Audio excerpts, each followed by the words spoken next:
बिजाबगावनि जोलुर बादायलायनाय खुङो देग्लायबो माबायदि खुंनो साखाफारा जादों नोंथांमोन? गिबियावनो आङो जोंनि रादाब बुथुमग्रा नोंथांमोनखौ साबायखर बावग्रोयो। आं बे नोंथांमोनखौ हांख्रायनायनि गुबै जाहोनानो जाहैबाय जोंनि नैबे अन्थाइबारि माया क्लाबा देग्लायबो 5थि मार्टियार्स दि जाब्रां फुटबल टुर्नामेन्टखौ खुंनो आखायाव लाबाय आरो बिनि थाखायनो लाहार फाहार जाबाय। जोंनि नैबे 5थि मार्टियार्स दि जाब्रां फुटबल टुर्नामेन्टआ फैगौ 26 अर्थात रुबबार बे दिननिफ्राय जागोन आरो नभेम्बरनि 9 थारिखआव जोबहैगोन। बिनि गेजेरजों आङो नोंथांमोन जोंनि हालामनि रायजो राजा नोंथांमोननिसिम मोनसे मेसेज हरनो नागिरदों जे जोंनि नैबे अपेनिंआव नोंथांमोन बयखौबो आङो नैबे मार्टियार्स दि जाब्रां फुटबल टुर्नामेन्टनि कमिटिनि आफादगिरि जानानै बयखौबो बरायहरदों। बिदिनो सिगाङाव जेरै जोंखौ लोब लोब फैनानै मदद होफैयो बेबायदिनो आसा खालामदों देग्लायबो नोंथांमोना जोंखौ मदद होफैगोन। बेखेवनाय दिनाव मा मा हाबाफारि थागोन? निस्सय जोंहा फुटबलजों लोगोसे हारिमु मोनसे दिन्थिफुंनाय जायो।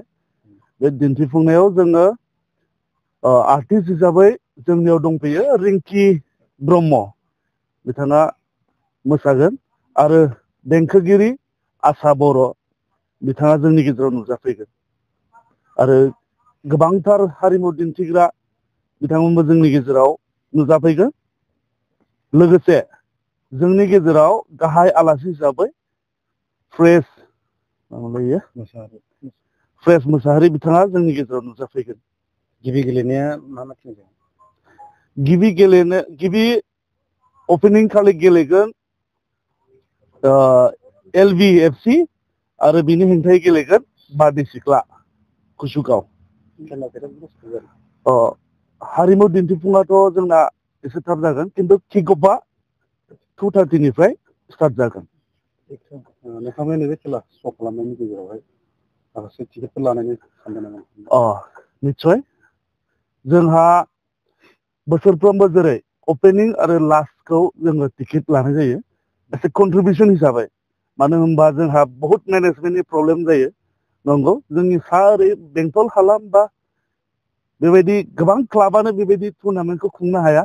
नाथाय नैबे कन्ट्रिबिउसन लानायजोंसो जोंबो आरो रायजो राजानि मददजोंसो बे खेलाखौ दिनै खुंनो हादों।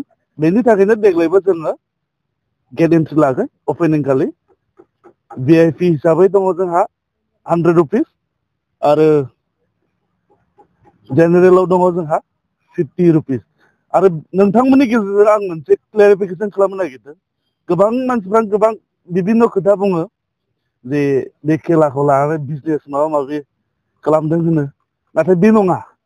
मोनसे टुर्नामेन्टखौ बा फुटबल टुर्नामेन्टखौ सालायनोब्ला गोबां रांनि गोनांथि जायो।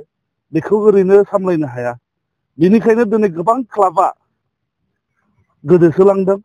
ओमफ्राय रांनि माखासे सर्टेज जानायनि थाखाय स' जोंबो बोरैबाफोर सालायनो हायो खोमा, जोंबो थाग दा थुग बिदिसो सालायो। नाथाय सासे बिर जोहोलावखाय जोङो बेखौ रायजोफोरनि आसिरबाद मोननानै बोर मोननानै बे खेलाखौ जोङो दैदेनबाय थानो हादों। नोंसिनाव मोनबेसे टिम आरोबाव जोङो टटेल जोंनियाव 8था टिम। बेयाव गोबां मोजां मोजां टिम दङ। बेखौ रायजोफ्रा जोङो फारि फारि जों खोन्थाहरगोन रायजोफोरनो।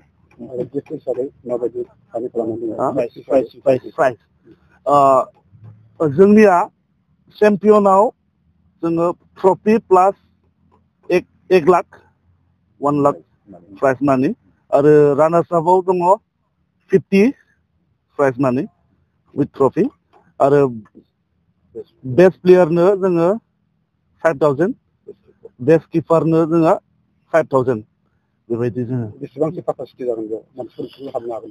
जोंनि फिल्ड केपासिटिया जाहैबाय more than 3,000 बेसेबां। एडभान्स खुंनो हानाय जादों खिन्थु देग्लायनि नैबे बोसोराव एसे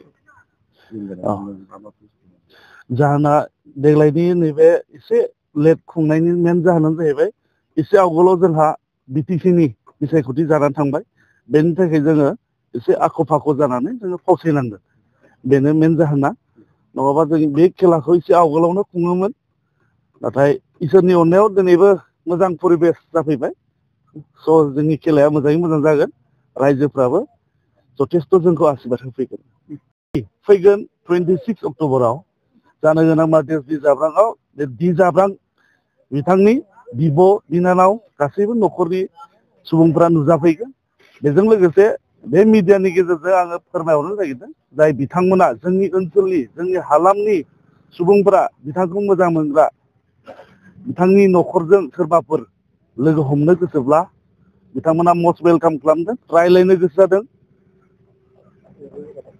बेखिनि आरो